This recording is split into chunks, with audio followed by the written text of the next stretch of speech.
So, friends, this is part three of my talk, my lecture on the subject heart and heart diseases. In part two, we focused only on the heart defects coming from the childhood, what is observed in the children. And of course, I want to again make it clear in the beginning itself that I am not a medical professional. So, some minor mistakes are likely to be there, and if you find them, you please suggest, you please guide me, correct me. Your suggestions are always taken with open heart. So in this part, that is part three, we'll be focusing only on the other major heart diseases. So let us start from the rheumatic heart disease. See, in all cases of the rheumatic fevers, heart is involved to some extent, always. So some cases, heart may be permanently damaged, and it all depends on the treatment given at the earlier stages of the disease. And the first attack of this rheumatic fever usually comes at the age of 7 or 8. So, following severe infection of the throat with beta hemolytic streptococcus germs. So, it generally affects the valves, the heart valves permanently, leading from one chamber, the valves leading from one chamber to another.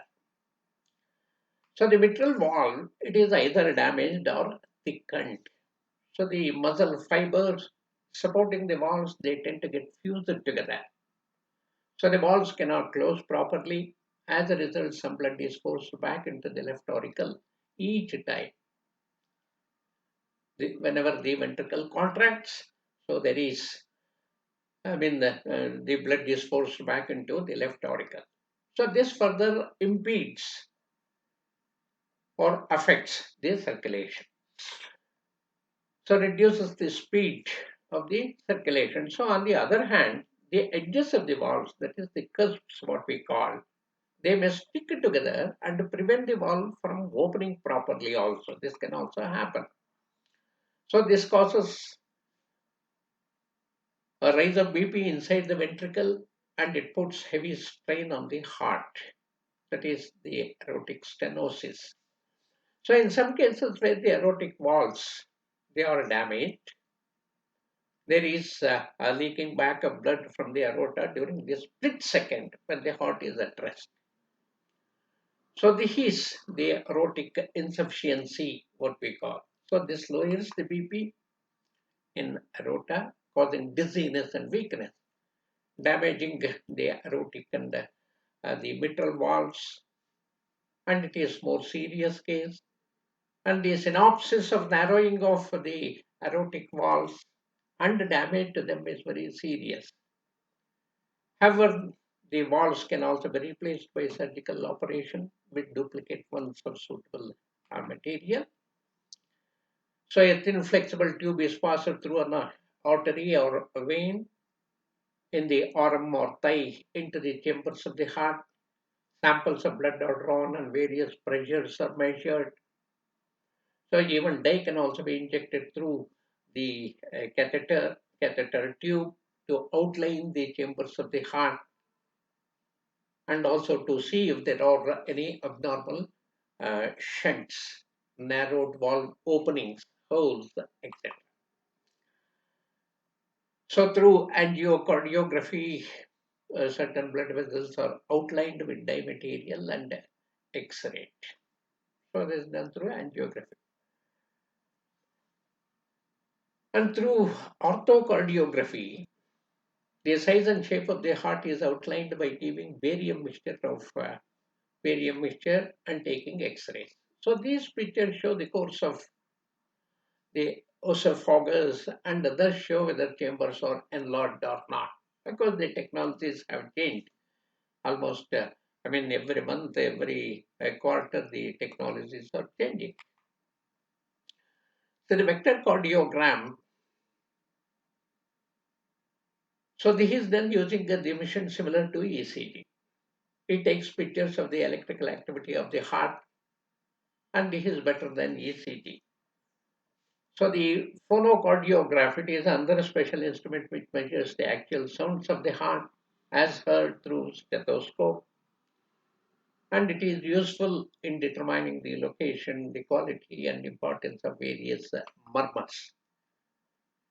And now let us see why this fainting, dizziness, palpitation, the sinus, the tachycardia, and similarly the fibrillation, heart block, heart failures, etc. See, fainting, or we call medically, I think, the syncope. So this means a temporary loss of consciousness due to the lack of oxygenated blood in the brain. So victim suddenly becomes pale and he has a feeling of weakness and nausea. Then he falls to the ground. And the recovery also is very rapid, often within a minute or two, mainly due to the overwork. When he will stand up, he will be conscious.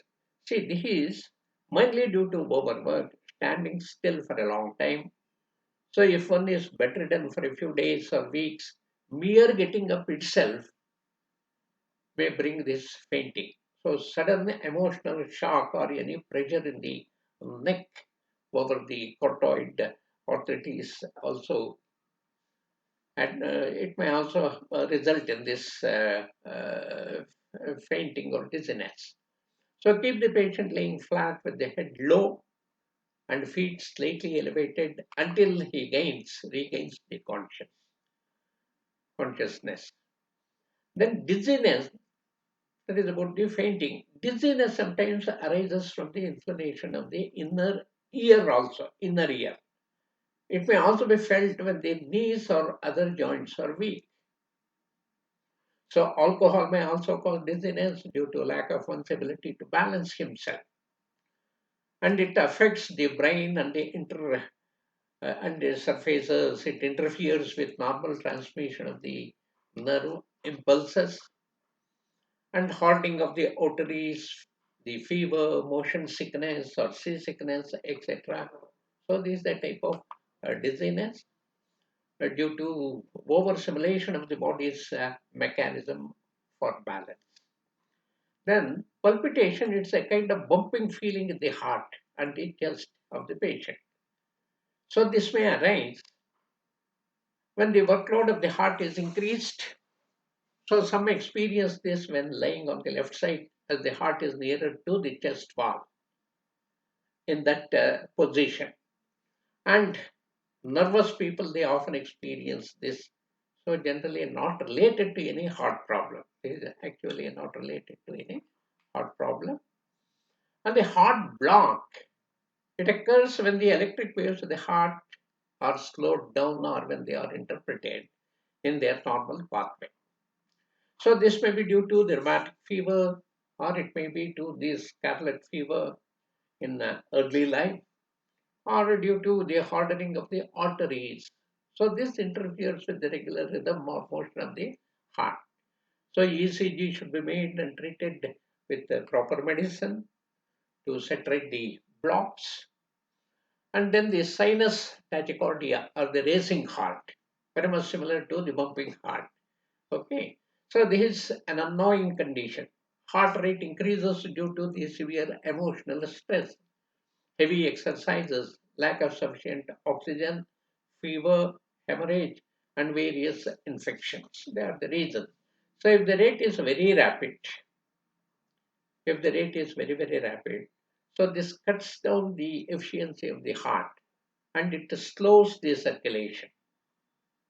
So this is more serious if there is already any inflammation, if there is any inflammation of the heart muscle, such as rheumatic fever or coronary thrombosis. Generally, this heartbeat or the pulse rate should be somewhere between 70 to 100. So if it exceeds, say if it is 150, 200, etc., we can definitely notice this. And some mild sedatives, I mean, they may be given by the doctors, and similarly pressing on one side of the neck below the angle of the jaw. It may quickly relieve the tickling, even tickling on the back of the throat, pressing the eyeballs, etc., Also, maybe some first aid treatment, and by eliminating coffee, tea, tobacco, alcohol, etc., you can reduce the bad effects of this.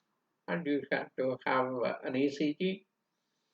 And there are two types of atrial tachycardias, not serious and serious. And the atrial tachycardia is not serious, whereas the ventricular tachycardia, it is a serious case. Then similarly, the atrial fibrillation, that is irregular heartbeat. Irregular heartbeat often associated with rheumatic heart disease, excessive thyroid activity, and coronary artery diseases also may result in this atrial fibrillation. When the rate is very rapid and irregular, there may be a feeling of faintness, the palpitation, weakness, and nausea. So when the pulse is very weak and irregular, the blood flow to vital organs such as your kidneys, lungs, the brain, it may greatly be reduced, and there is a danger of blood clot forming in the heart and a fragment, what we call the embolus, being carried to the lungs, kidney, and brain, resulting in stroke. So the doctors, they use very powerful medicines to control the irregular heart beats.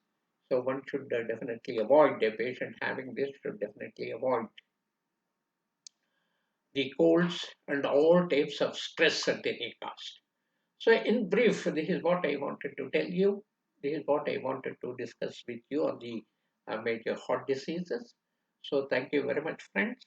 And if you want to know this in detail, so you read all the parts together, part 1, 2, and 3, then you will try to get some clarity. And as I said, there may also be a few, unnoticeably some mistakes would have crept in.